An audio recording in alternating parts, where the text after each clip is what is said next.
So here we are, Seoul, South Korea, Seoul Super Seminar at our only certified training center in South Korea, led by the only black belt, Kreishiju짓수 black belt in South Korea, newly appointed Jason Park. Congratulations on not only the black belt, but all the amazing work you guys. Kreishiju짓수 has arrived, and they're here to stay. Come check them out whenever you get a chance.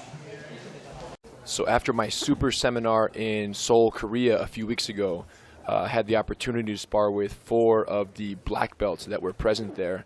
Was a great time. Really, really nice guys. Really tough guys. This guy here is Sung Hwan Kwan. Is I guess he's an Asian and Japanese IBJJF champion.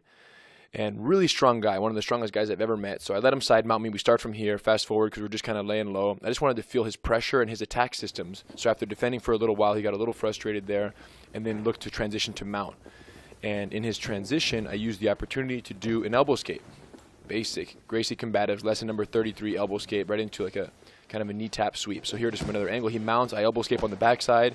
Right away, I switch grips on the collar, sit up, tap the knee, and then knock him down. Here, I worked for a little while to pass his guard. I mean, this guy was probably the strongest Korean I've ever met in my life in terms of physical strength. So here you see me controlling the lapel up high and his pant leg down low. He sits up going for a sweep here. I pass to one side, he blocks. I shoot my knee through on the front side, and then he curls up in the half guard, and then I wrap his neck, setting up either a guillotine or a Dar's choke here. And so now he's kind of laying low, keeping his chin super tucked, so I'm having trouble getting it under the chin where I want it. And eventually you'll see him here pop his head out. So I switched for the Dars, that's what it was. When I switch, he popped his head out, then he sweeps here. I use my head for balance, neutralize the sweep. He goes kind of for a leg entanglement there. I put my knee on the ground to neutralize that. We grip fight for a little while here. Yeah, very, very strong grip breaks this guy had. And then finally I was able to settle my grips in on the lapel up high, my left hand high, my right hand down low on his pant leg here on this lower opening of his pant leg. And then I walk around past to the front side with both grips in place. I mount quickly. He does a nice quarter guard retrieval here. But as soon as he does, he turns too much on his side. That allows me to shoot into a twisting arm control. And then I pull him across to the back mount. So even though he got me in quarter guard, I got him to the back mount here. I used the quarter guard to achieve the back mount. There his arm is isolated on the weak side, triple threat. I start bugging the lapel here. So he really has no hand to defend at this point. So I shoot under, lock the choke, and that was that.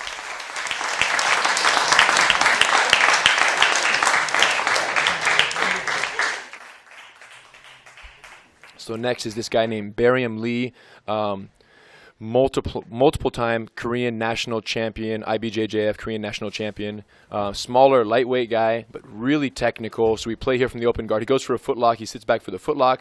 I sit up, holding his collar, and then I do a little kind of spin out of it, twisting my foot out of it. Here's from another angle, spin, and then we re-engage. I kind of shove him back, off balance him. As I engage his guard, I kind of push his leg across for a leg drag, and land right here. Inside control, working my way around the corner. He's doing a good job doing some hand fighting, preventing easy grips. I sneak inside there, kind of pull him away from the wall. Really technical. This guy was technical. Very efficient with his energy as well. I finally go, I'm a kind of shallow knee on belly right now. I shoot my leg over, I achieve the mount, start loosening up his collar, just kind of seeing how his defensive systems are, what his focus is right now, where is his attention, what does he care about. So I just mess with his hands a little bit, seeing how he's going to respond to each of the indicators here, or each stimulus. I go in for like this nice little modified Ezekiel choke that I love, where I grab thumb inside, very loose in the collar, and I put my elbow on the ground to neutralize their chin. And then I try to get my other hand around his neck, but he does a great job blocking that hand. And then he starts bridging and turning into it. Lost focus there a little on the camera. Then I punch under his head, try to punch under. He's doing a good job keeping his head heavy here as well. So I fight. I let go of the lapel. I loosen up, belt malfunction. So back at it here. He's loosening up the lapels again, thumb inside. Try to go shoot both hands on the collar quickly. There's a wrist lock switch. He does a nice bump and recover. My elbow goes back to the mat. So now I'm getting that Ezekiel entry. My elbow's down. I'm shooting under his neck. He bridges and turns knowing the choke is adding up, and that's when he exposes his back. So I throw in my back hook. Lock down his arm, triple threat once again. On the weak side, I have the underhook. He almost goes to his knees right here. I roll up with him on the armbar setup, throw my leg up, comes over, and then goofy finish right there.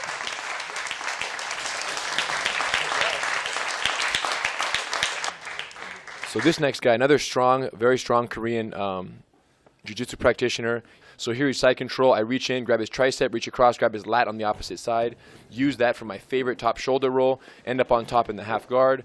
Quick reverse pass of the half guard. He does a good job kind of tying up my legs here, but I'm using my hands, keeping my legs wide and hands wide for balance. Eventually he turns so much that his neck is exposed, and at that point I wrap it up. Kind of have like a one-handed guillotine right now. You'll see my right hand start to penetrate here. Looking to get in to kind of tie the rope and either finish the guillotine here. So now I punch all the way through for the darce, but he's a really thick neck and shoulder, this guy.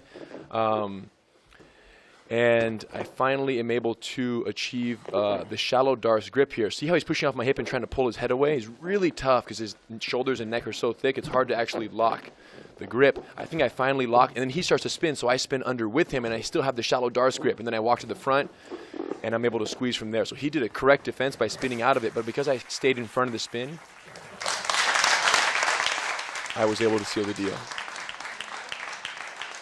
Last but certainly not least is the owner of Kreishiju짓수 Seoul, Jason Park here. It's our first Kreishiju짓수 black belt actually issued by me and Hiron to anyone in Korea. Jason's had a CTC for several years now. That's where the beautiful green mats are located. Great school, incredible technician, great instructor, and he was the host of the seminars there. So Jason comes in to pass the guard, ties up my legs here. I start getting a high kind of behind the neck grip on the lapel, looking for his sleeve right there to kind of initiate a little sweeping sequence. He has my ankle kind of wrapped right now, but I feel it, and as long as I have the lapel and his sleeves, I don't think he'll be able to fall back. So I go for a little lasso sweep. Doesn't work. There's the ankle pick, and I come up. Right when he gets up with me, front snap down to the headlock. Right now, he defends beautifully out of that guillotine and darce potential. I step over, inverted, looking for the armbar or triangle, but he does a perfect job keeping both arms under my legs. I hate when they do that. So now I'm just kind of breakdancing, floating my balance on top here, trying to avoid losing my balance. And he's doing a perfect job keeping his arms out of triangle or armbar danger. I start framing the neck a little bit. Look at his safe hands. I switch sides, knee on belly, come the other way. He's doing a beautiful job with safe hands. Look at that. This is very nice here. Hiron taught him this kind of like neck hug over arm control. It basically shuts down all my submissions from side mount. When he locks my shoulder, double overhooks basically right here. Very nice. Hiron does this a lot. Hiron taught him this. And it's very frustrating, and it forces me to overcompensate by making extra space from the top. And in Jason's case, I think I end up basically resorting to more of a north-south attack sequence, because from the side like this, I don't have the ability to really target. So I finally frame his neck, and then instead of letting that happen again, I spin around to the north-south, start prying his arms from the inside out with my forearms, trying to isolate. Then he eventually turns on his side. I'm able to kind of dig under one of his elbows, step inside, and then I sit back right here. I think I either have Kimura grips or close to it. I'm fighting his fingers right there by his hip, trying to pull his fingers out. He's grabbing his thigh, beautifully effective. I eventually use my leg to try to kick his hand out of that grip. Watch my leg. But as I do, he uses that to almost backflip out of my control. And then finally, I'm able to stop his backflip, use my legs to push away, free the grip. Watch this. He's going to try to grab his collar, and right when he does, I clear the grip. Ooh, that was close. And there you have it.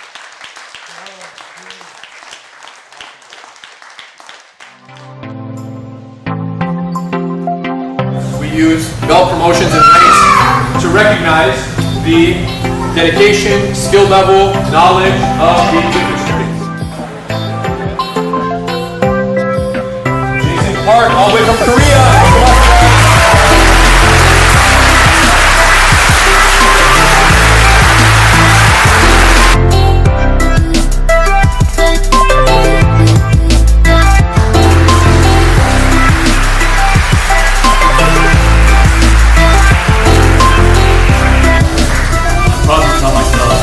Same thing, and it's find good role models, and you guys all have the best role models, Hiron and Henner, and I just want to thank them for not just teaching me jiu-jitsu, but teaching me how to do it. Thank you, Jason.